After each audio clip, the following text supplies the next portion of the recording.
Hari ini kita buat telur goreng barindo ya Mak ya. Ini benar-benar rasanya itu renyah, gurih dan juga yang pastinya itu enaknya dimakan dengan nasi hangat. Yang pertama di sini saya masukkan untuk 1 sendok makan tepung maizena, tambahkan dengan sedikit air, langsung aja diaduk-aduk hingga larut ataupun tercampur rata. Pecahkan 3 butir telur, tambahkan dengan irisan bawang merah dan juga cabai merah keriting. Di sini saya menambahkan dengan 1 sendok teh bubuk kari ya Mak ya. Bubuk kari ini opsional, mau pakai silakan, enggak juga enggak apa-apa. Dan langsung lanjut kita aduk-aduk hingga tercampur merata. Sudah tercampur rata seperti ini, tambahkan dengan sedikit garam, aduk-aduk kembali dan langsung lanjut aja kita panaskan secukupnya minyak. Kalau minyak sudah panas, langsung kita masukkan secara perlahan aja sambil diaduk-aduk seperti ini ya Mak ya. Di sini saya ngaduknya pakai sumpit, kalau teman-teman mau pakai garpu juga monggo silakan. Kita aduk-aduk aja seperti ini, nanti hasil telurnya itu bakalan keriting ya Mak ya. Oke, langsung lanjut aja kita masukkan semuanya untuk sisaan telurnya. Masukkan secara perlahan juga sambil sesekali diaduk-aduk seperti ini dan langsung lanjut aja kita bakalan nih goreng telurnya sampai dengan garing dan juga warnanya kecoklatan. Kalau sudah kecoklatan dan garing seperti ini, langsung aja kita balik, kita bakalan goreng lagi sisinya sampai dengan benar-benar matang.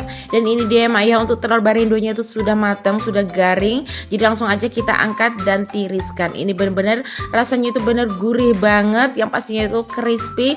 Pokoknya itu buatnya simple banget ya Mak ya, apalagi dimakan dengan nasi hangat ditambah dengan sambal. Bede, pokoknya ini mantep deh ya, juara banget deh rasanya. Dan ini benar-benar rasanya itu kriuk banget, gurih. Selamat mencoba buat semuanya ya, semoga video ini bermanfaat. Assalamualaikum. Aku kira rasanya bakalan biasa aja, ternyata nambahin satu bahan, kuah sayur asemku itu lebih kental, rasanya juga lebih seger. Yang pertama di sini saya mau tambahkan ya, ini dia rahasia agar sayur asem kita tuh lebih kental, tambahkan kurang lebih 1 genggam kacang tanah. Untuk bumbu halusnya itu ada cabai merah keriting, bawang merah dan juga sedikit terasi aja, geprek, lengkuas dan juga tambahkan dengan daun salam ya. Didihkan secukupnya air, kita masukkan bumbu yang sudah kita haluskan tadi, kita masukkan aja semua dan dimasukkan juga untuk asam kandisnya. Teman-teman kalau pakai asam Jawa juga monggo silakan, dan masukkan sayur-sayurannya yang keras-keras dulu. Kita masak sampai dengan setengah matang. Kalau udah setengah matang kayak gini, kita tinggal tambahin nih seasoningnya ya. Ada garam, gula merah ya saya pakainya. Dan langsung lanjut aja, kalau bahan ataupun sayurannya yang keras-keras tadi udah empuk, masukin juga untuk sayuran lainnya. Di sini saya masukin untuk daun melinjo dan juga terong, tambahkan juga kacang panjang. Aduk-aduk hingga tercampur rata, koreksi rasa kalau rasanya udah sedap, udah enak, langsung aja kita masukkan nih ya untuk kolnya.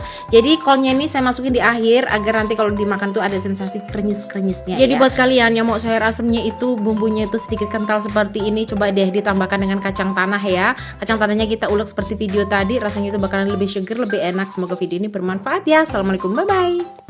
Punya daging kambing jangan cuma dianggurin, coba deh ya dimasak berkuah seperti ini, rasanya itu sedap banget apalagi dimakan dengan nasi hangat. Yang pertama saya mau iris dulu untuk daging kambingnya.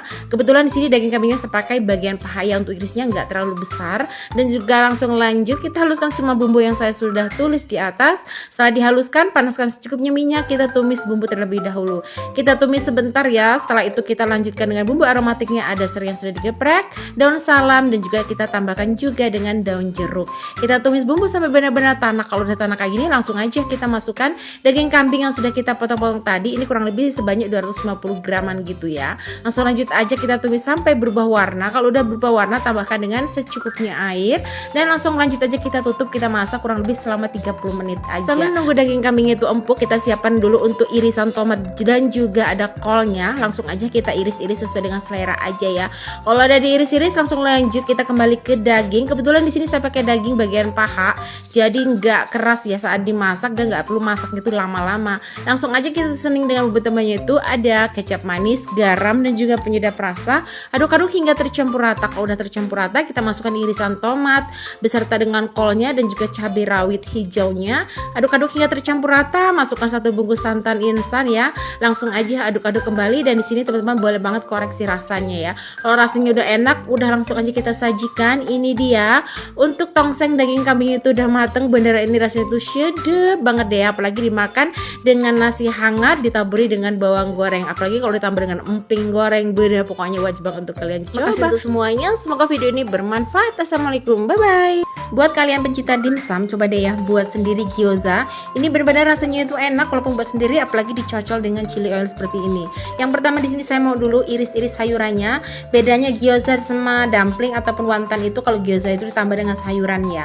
Untuk sayurannya di sini saya pakai kol putih dan juga daun kucai, langsung aja kita iris kecil-kecil. Dan di sini saya ada 250 gram untuk bagian paha ayam, kita chopper sampai dengan halus. Kalau sudah halus seperti ini, tambahkan dengan jahe dan juga bawang putih yang sudah diparut halus. Seasoning dan bumbu utamanya ada sedikit garam, ada kaldu ayam dan juga lada bubuk ya. Tambahkan juga dengan kecap asin, saus tiram dan juga minyak wijen. Untuk bumbu seasoningnya semua sudah masuk, langsung aja kita masukkan sayuran juga yang udah kita iris tadi ya Mak ya. Kita masukkan aja semua, aduk-aduk hingga semuanya itu tercampur merata.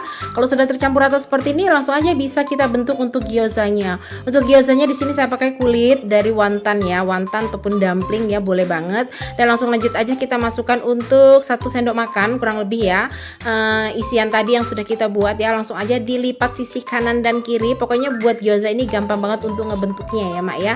Langsung aja bentuk seperti ini, dan ini dia jadi gyoza kita. Mau langsung digoreng monggo silakan, mau di freezer ya dijadikan frozen food juga boleh banget ya. Langsung aja, karena di sini kita mau goreng, tuang sedikit minyak, langsung aja kita masukkan gyozanya, kita tutup, kita masak kurang lebih selama 3 menit. Setelah 3 menit langsung aja kita tambahkan kurang lebih dengan 50 ml air, tutup kembali, kita masak selama 2 menit. Dan ini dia hasilnya. Gyozanya itu garing di luar ya Mak ya, tapi di dalamnya itu beneran juicy banget ya, banyak airnya. Jadi bener-bener ini enak banget, apalagi dimakan dengan cocolan chili oil begini. Bede, siapa lagi nih ya pencinta dimsum, boleh banget monggo silahkan dicoba karena memang resepnya simple. Terima kasih untuk semua yang sudah menonton video kami hari ini. Assalamualaikum. Kalau lagi nggak nafsu makan, kayaknya tuh pingin makan yang tumis-tumisan, pedes tapi jarang dimasak. Dan kali ini kita mau masak lompong ataupun batang keladi ya. Langsung aja untuk batang keladinya saya ambil belakang rumah. Langsung lanjut kita bersihkan, buang maksudnya kulit arinya. Langsung lanjut aja kita rendam ya dengan air kurang lebih selama 5 menit. Langsung lanjut setelah dicuci bersih untuk lompong ataupun batang keladinya, kita tumis bumbu. Untuk bumbu halusnya itu ada bawang putih, bawang merah dan juga cabai rawit merah aja ya. Kita gongseng untuk bumbunya sampai dengan pecah minyak ataupun tanak. Tambahkan juga dengan teri supaya lebih mantap, lebih sedap ya. Langsung lanjut aja kita goseng-goseng sebentar. Masukkan juga keladi yang sudah kita potong-potong tadi ya. Tambahkan dengan sedikit air, tutup. Ini dia ya cara masak agar batang keladinya itu enggak gatal saat dimakan. Kita masaknya tutup sampai dengan empuk ya ataupun mateng. Seasoning dan bumbu tambahnya itu ada garam, penyedap rasa dan juga sedikit gula pasir. Masak sampai dengan empuk. Kalau udah empuk, ini dia untuk tumis keladinya ataupun daun batang lompong itu udah matang. Siap dimakan dengan nasi hangat. Terima kasih untuk semuanya, semoga video ini bermanfaat.